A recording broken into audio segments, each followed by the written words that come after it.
He's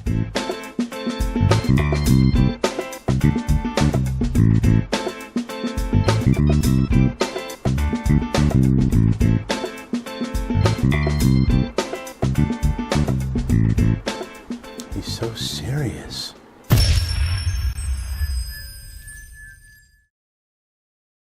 Hey gang, Jeff Stone here with day 28 of the year 2016 at magicreviewed.com. And if you knew everything I've been through to get to this take on this video, you would, I don't know, you'd hug me at least next time we met. Something like that. Maybe you'll send me flowers. I don't know. Holy cow. The Coin of Wildness by Chef Sao. I was hoping for some General Tso's chicken, but no. A little disappointed in that. So what you're getting for 35 bucks. Seems like I've said this before today. What you're getting for 35 bucks is basically 3 tricks, 6 routines, a concept, and a bonus trick, which is in the Easter egg section, and I will tell you how to find it so you don't have to mess with it. I found it pretty easily, but anyway, but we'll get to that. So step 1, the concept, it's called arming, and that title already kind of gives you a clue of what's going on.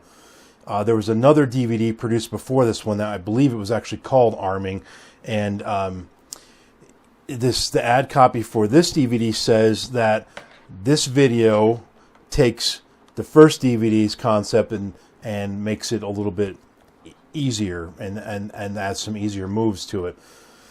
So that first one must have been pretty freaking hard, because this stuff is tough. Here's a quote from the back of the DVD. "It's a very exciting DVD. I got a lot of inspiration from it." Sounds great, right? Until you realize it's from Ponta the freaking Smith, the only other guy on the planet who can do what's on this DVD. All right, I can't really say that because obviously you just saw me do one of the vanishes. And I think you'll agree that that vanish is clean, but you probably also recognized that it's angly, and it is. And that vanish is the basis for a lot of the work on this video. Not everything, but anything that uses that vanish is angly. And this, let me tell you what the angles are. Nobody on your sides, definitely nobody behind you, nobody on your sides, and like a wide, like in front of you for sure, but I don't even think you can go that wide. Yeah, I mean, if you're on stage and they're sitting down and you're above them, then maybe it's less angly, but I don't know for sure about that. So my guess is that, I mean, this is an educated guess, but my gut is telling me I need a sandwich. But that aside, it's telling me that if you're at a table, you're standing up, they're seated, and there's like 3 or 4 people there, and you're, a couple, 3 feet back, then this is good. Now, obviously, if you're at a table, there's probably other tables in the neighborhood, and they can see what's going on. So choose your time and place for this. However, not everything's like that. For example, the coins and glass routine, not only is it not like that, but it's pretty easy. And there's this really, really, really cool utility move that I can't do it, but not for the reasons you think. Well, I'll tell you. And there's going to be a little mini dissertation here on the size of hands. No, not that one. So first thing, a lot of people say I can't do magic because my hands are too small. Okay, Exhibit A, Jay Sankey, has the smallest hands in the world, and that guy can do some pretty amazing stuff. Exhibit B, Jeff Stone, big hands, can't do that amazing stuff. And here's why. Let's take this for example. Imagine this is a playing card, all right? Now, I can front palm it for the back palm type stuff, right? The back and front palm. And I can back palm it pretty good. And in front, my hand looks pretty natural, other than the little peak there. Oh no, he exposed back palming. But what if, I've already pre-torn one, what if the card were this tall? Now, of course, nobody has cards that tall, but let me just, for the point, because that card is that big, it is not as wide as my fingers. Therefore, Jeff cannot grip it without being awkward, and certainly not back here without looking slightly suspicious. And I mean, you can keep going down. What if the card were this tall, right? And then just can't do it at all. Okay, now, granted, nobody has cards that small. But in theory, if these two fingers are wider than a playing card, you'd have ginormous hands.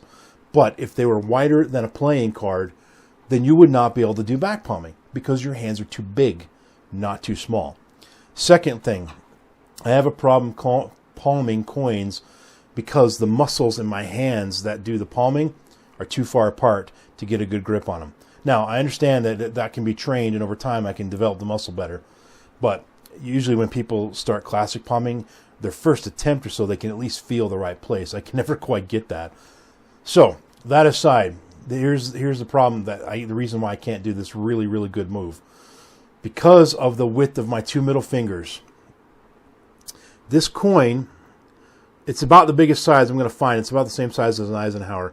If that coin were wider than my two middle fingers, then I'd be able to do this move. I'll tell you what its purpose is in a minute. But because I have to be able to grip that coin that I lost forever, it's somewhere under my desk. Anyway, we'll just use the Octopalm container, which we'll talk about that in a minute. But imagine that were a coin there. In order to grip that coin, I have to do this awkward thing here, right? See how my fingers are not flush like this?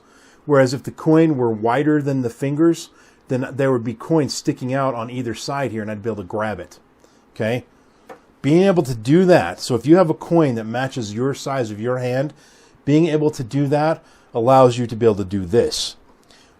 Show your hand. It'd have to be like this, but that's awkward for the camera. But it would have to be like this, and you'd have 3 coins in your hand, let's say.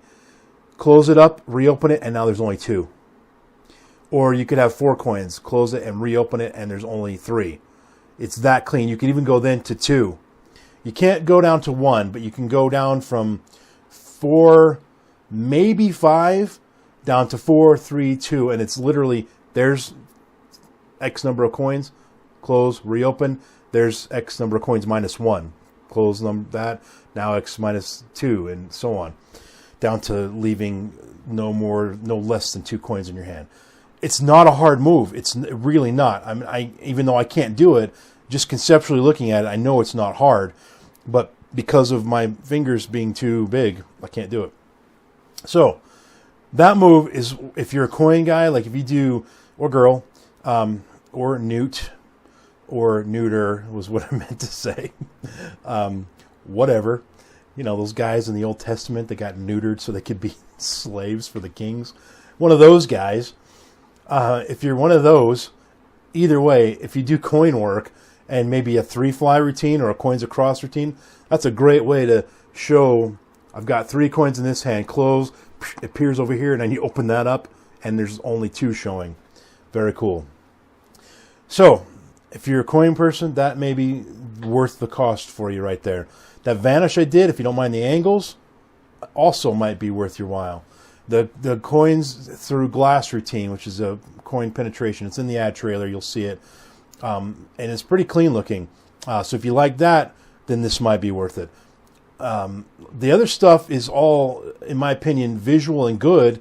Nothing new as far as effect goes, though. Coins across, or color changing, spellbound, or, I don't know, vanishes, reappearances, then the coins through glass, things like that. Nothing new as far as effect, but the methods are very new for the most part. There's 1 or 2 things that are older. But that vanish, I've seen other people do stuff like that, but not quite. And the way he applies it is really, really clever. Some really clever stuff. Now, speaking of the Octopalm I showed you a minute ago, if it weren't for this, I would not have been able to do that move. In the video, he recommends glue, but then a little pop-up shows up on the screen showing Michael Skinner's something cream. It's some sort of thing that Michael Skinner put out that's good for for this type of stuff.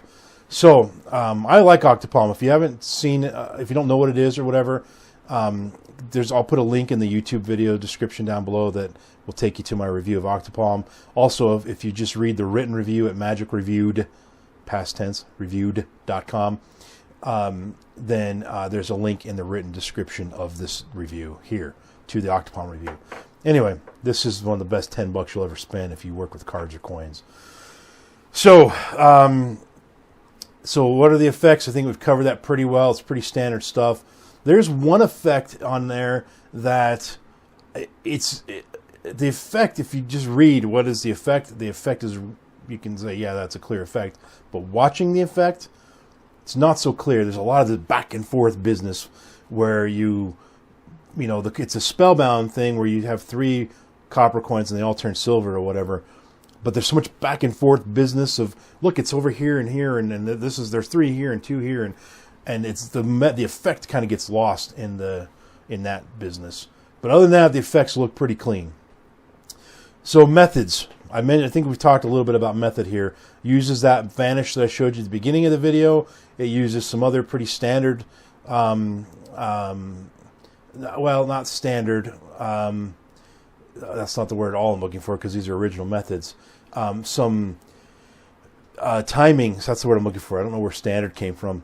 Some timing and speed and angles are the key for this stuff.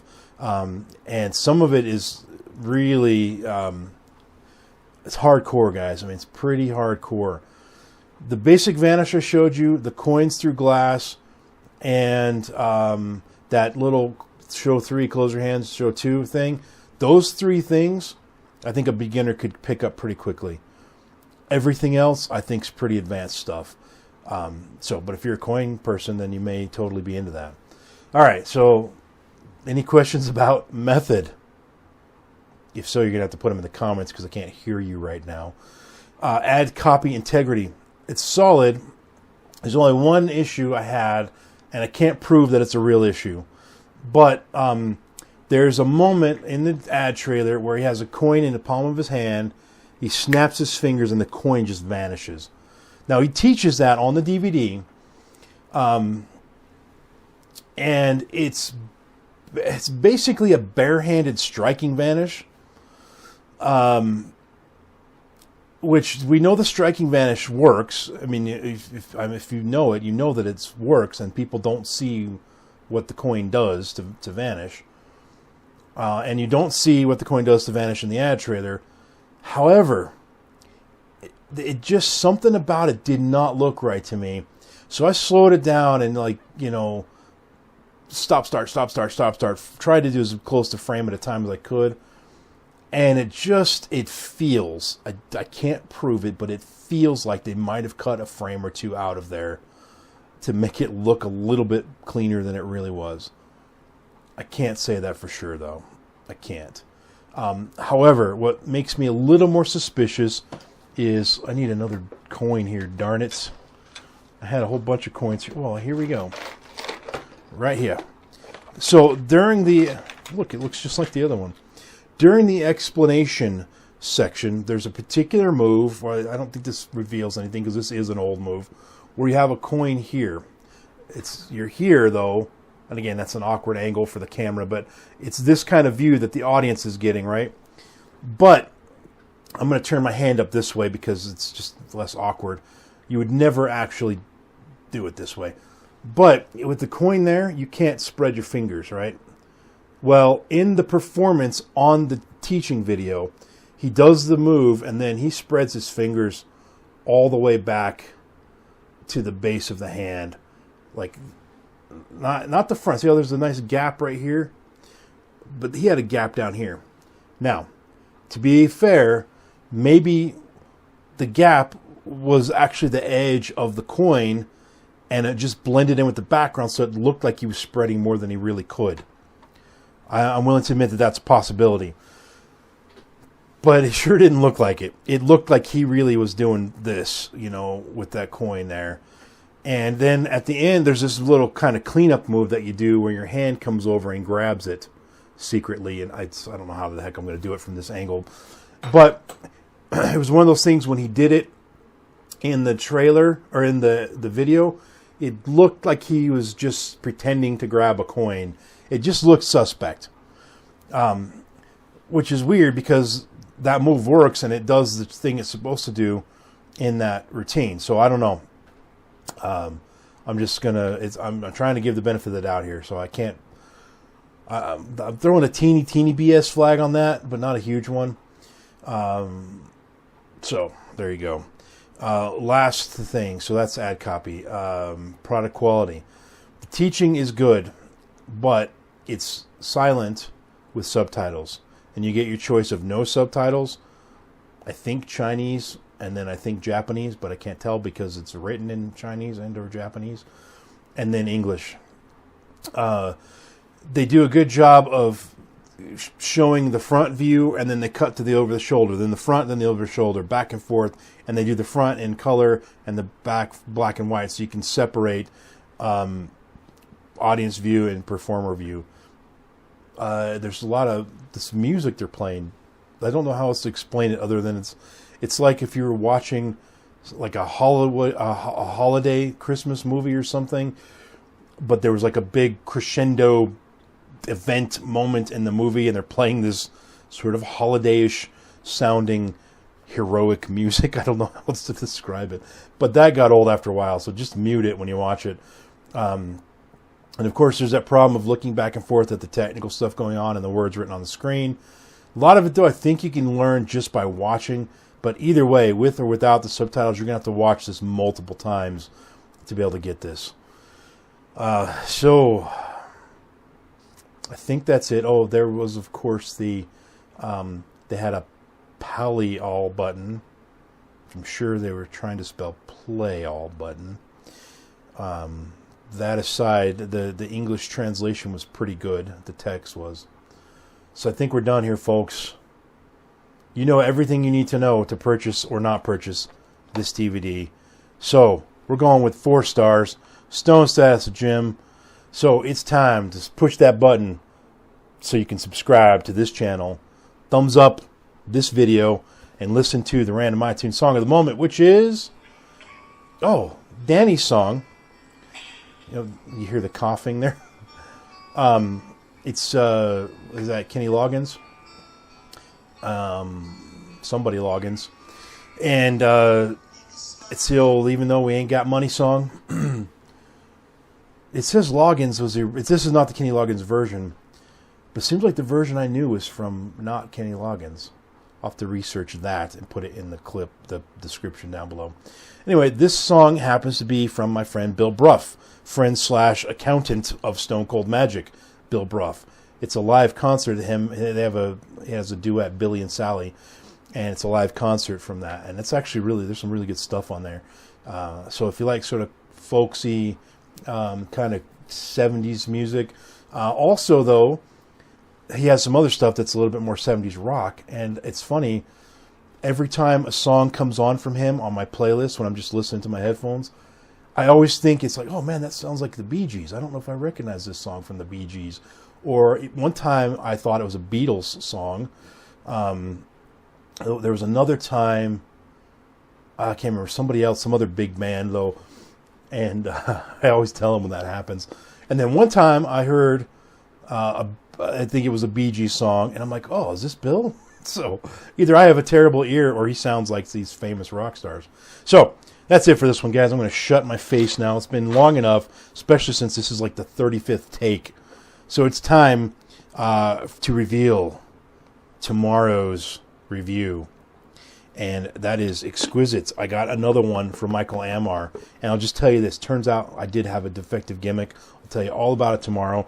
I also will be revealing the winner and the secret to the location of the thick card in my deck. And I will be giving away the thick card project. And last but not least, just in case you didn't know, head over to the 80s Called and they want their Magic Book back review. And I had a question on there, and the question was, who is Elvis? And of course, I'm dealing with 1980s trivia. And the answer, and the winner you can see over there, but the answer was Elvis was the name of the pet alligator on Miami Vice. And only one other person knew that, I think. So, there you have it. I promise I'm shutting up now. Tune in tomorrow for Exquisite. Thanks for watching. Peace out.